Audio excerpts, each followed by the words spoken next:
Two matches into the GCW Last Resort show. Kicked off with Joey Janela, AJ Gray. That's a hell of a way to kick a show off. Lots and lots of high impact action. And, the crowd was really behind Janela. Thought he was going to pull it off. And last second, AJ Gray hits him with a second rope. Manders like stampede driver to get the win. Second match, they combined two singles matches. Alex Zane was unable to attend due to he had a COVID test and had not came back yet. And so for the safety of himself and his coworkers, obviously he chose to sit the show out. So they took his opponent and put him into the Dirty Daddy match. So we have Adrian Quest, Danny Limelight, and the Dirty Daddy, Daddy Dick Strings, the Filthy Father, the Putrid Papa, Chris Dickinson. Great showing. Those two guys I had never seen before. They had obviously worked together before in that circuit. Great showing by both of them.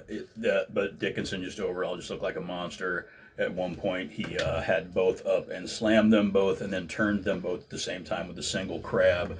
I thought they were going to get the submission there. Did not work that way, but Dickinson does get the win in the end.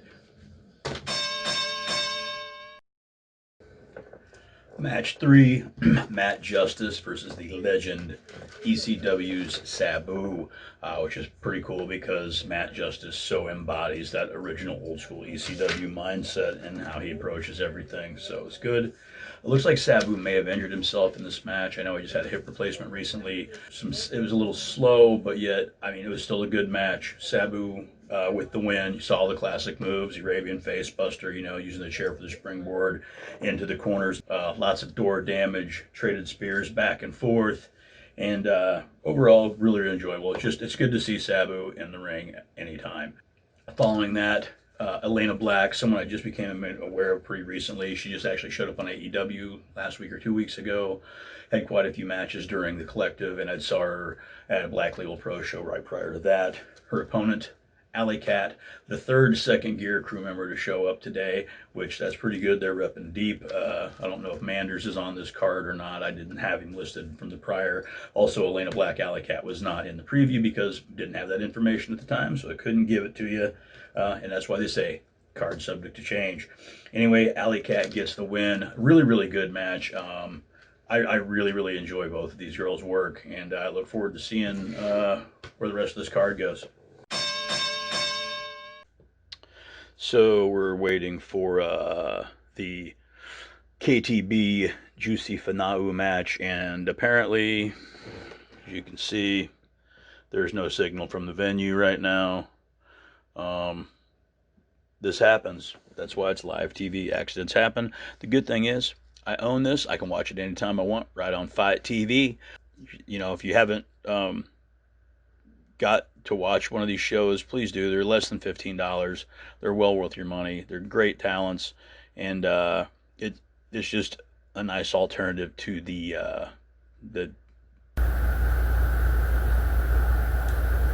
feed came back right as the KTB and Juicy Fanau. It's not Fanau. Apparently it's Fanau. It's how the announcers are pronouncing it. Right as that match was ending, I got to see KTB get the win. I'll go back and watch that because I'll watch it later.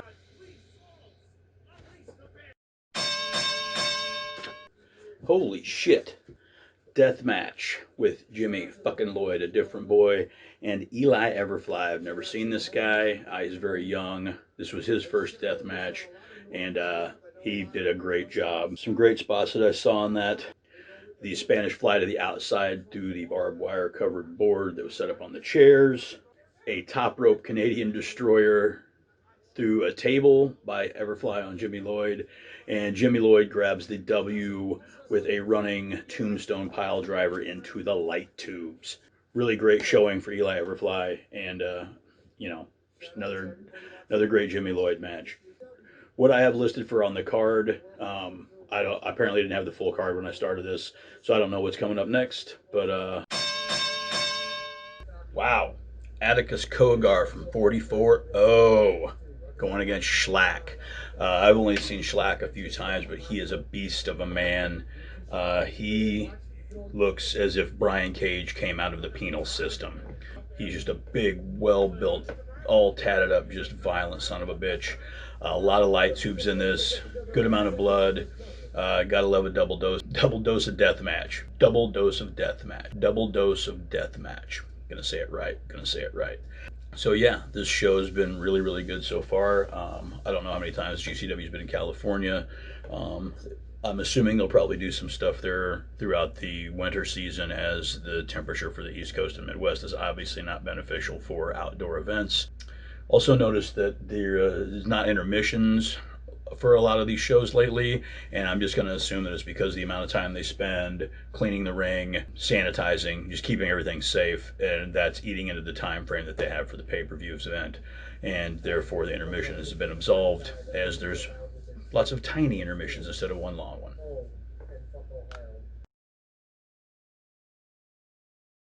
Main event time. All Heart Blake Christensen taking on Ricky Shane Page, the current GCW champion, in a non title event.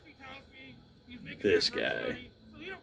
I'll say this about Ricky Shane Page. I've seen him wrestle a few times live, and his athleticism certainly belies his appearance. He might be a piece of shit, but he's pretty goddamn good in the ring.